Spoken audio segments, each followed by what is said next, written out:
Okay, and welcome back, and this is the Chipmaster, and in this class we're going to talk about the Apple diagnostic card wiring method, right? Because the Apple motherboards doesn't carry a mini PCI interface like the regular PC boards, it's basically a bit difficult to use a diagnostic card to find certain codes and to troubleshoot your problem during the maintenance process. So this technique I'm going to show you. This is a demo video. I will not show you the entire process.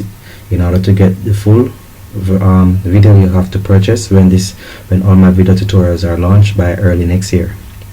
Okay, so in this class I'm going to show you the wiring method and some of the different types of diagnostic cards out there and the methodology you can use, right, to troubleshoot during your maintenance process. Alright, so I have here an image of my diagnostic card. This is one that I use from time to time, right? As you can see, it has different sections. Alright, so first section we have here is the Mini PCI Express, right, and the Mini PCI for older boards. Alright, and we have the BIOS code section here. Alright, we have the reset LED indicator and the clock LED indicator right here.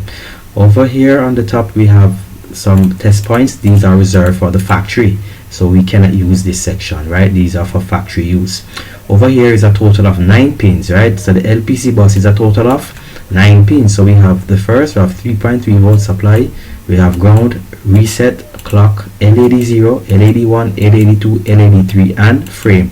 Right, so these are the wiring area where we're going to wire our into the LPC bus. It's like tapping into the LPC bus, right, to get a code to be read on our BIOS code section here.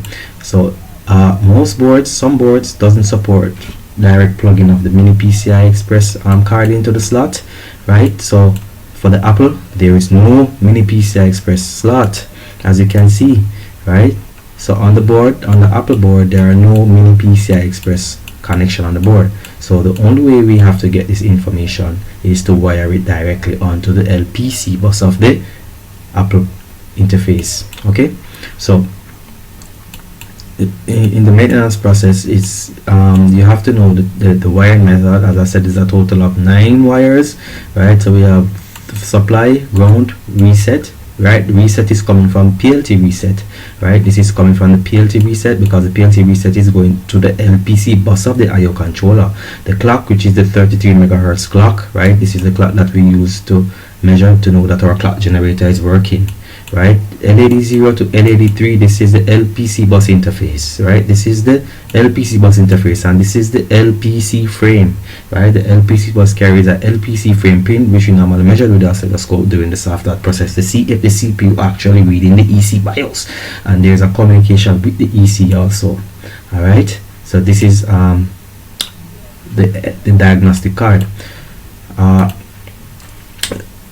There are generally 3 types of notebook motherboard diagnostic card, which is the ordinary Mini PCI and Mini PCI Express diagnostic card, which is like this one. We have diagnostic card with special interfaces. This one is a special interface, as you can see. Let me see if I find a bigger picture. Alright, this one is for the compile based boards, for most compile based boards. Right here we have the same 9-pin connection right here. See, frame, right, D3, D2, LED.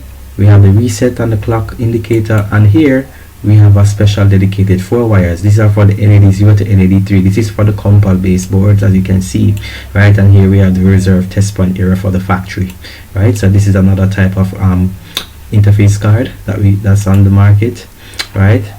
A diagnostic card with ASUS, Lenovo, ThinkPad, and dedicated interfaces. Alright, this one is for the Lenovo and ThinkPad, right, along with ASUS. This is an interface that is used for the ASUS, which is connected to this flex cable, right? And here is another interface here which we can wire directly. As you can see, there's no pins. There is no 9-pin on this one, right? This one doesn't have the 9-pin interface, so we have to use this one. It's already into this section, as you can see, right? And just wire directly for this one, and this one can be used on the ThinkPad also, right? This is a demo video. I will show you the full process of how to use the diagnostic card to wiring, right? But this one is dedicated for the Apple notebook, right? This is for the Apple, right? This class is for Apple, right? So I'm going to show you, right? So as you can see on this board, This is a Dell Vostro 1550. It's a Vostro, sorry. This one is, I have the schematic here. This is a Dell Studio 1558, sorry. And here is the Wi-Fi slot, and this is a Mini PCI Express slot. And this board also supports, right, the plugging in of direct diagnostic card, right. And here is the schematic. As you can see, we have the LPCs J12, right. This is J12, right, and this is J12. As you can see, hey, it's not so clear. J12. Right, here's the schematic J12 connection, right, and as you can see, we can wire directly, we can plug it in directly. So this slot supports Lpc bus diagnostic.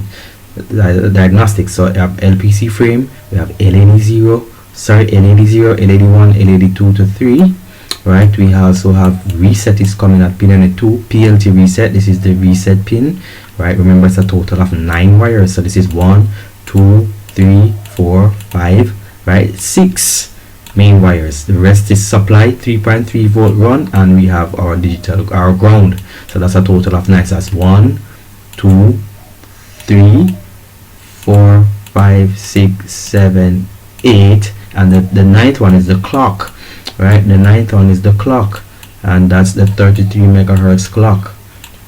All right, you can borrow that clock, right, from in here. See, clock debug CLK underscore LPC underscore debugger. So pin number 19 is supplying 33 megahertz clock, right, which is coming from the LPC bus, right. This is coming from the LPC bus clock, and you can measure this clock for 33 megahertz, and that's the 9th pin. So that's 1, we have 2, 3, 4, 5, 6, 7, 8, and the ground, which is 9. So it's 9 pin on the interface of the diagnostic card, and here are they. So we have the 3.3 volt supply, right, 3.3 volt supply, 3.3 volt run, okay.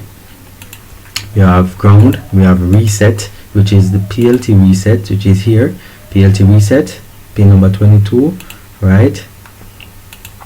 We have clock, right, which is the clock here, clock underscore debug underscore R, which is the debug clock, right. And we have LED 0 to LED 3, and we have the frame, right, and here are they, right, LED 0 to LED 3 and the LPC frame. So this board supports the plugging in directly of the Mini PCI Express. So we can plug our Mini PCI Express card here, right. So this is a demo video. If you want full videos, please purchase when my videos are ready, and I'll show the entire process for other boards, right. And for the Apple boards, as you can see, it doesn't have the support for the native LPC bus, right, LPC bus, right. I have an image here where I was where I repaired all of my laptops, Apple rather,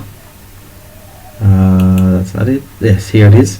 So as you can see, I've wired the cards directly, right. This is a video, I videoed it, so I just snapped the image from the video, right. This is from one of my practical videos. So if you want full videos, you have to pay, right. So this is FE, meaning that I took out the memory, tested it, and there was no memory, meaning that there's no memory.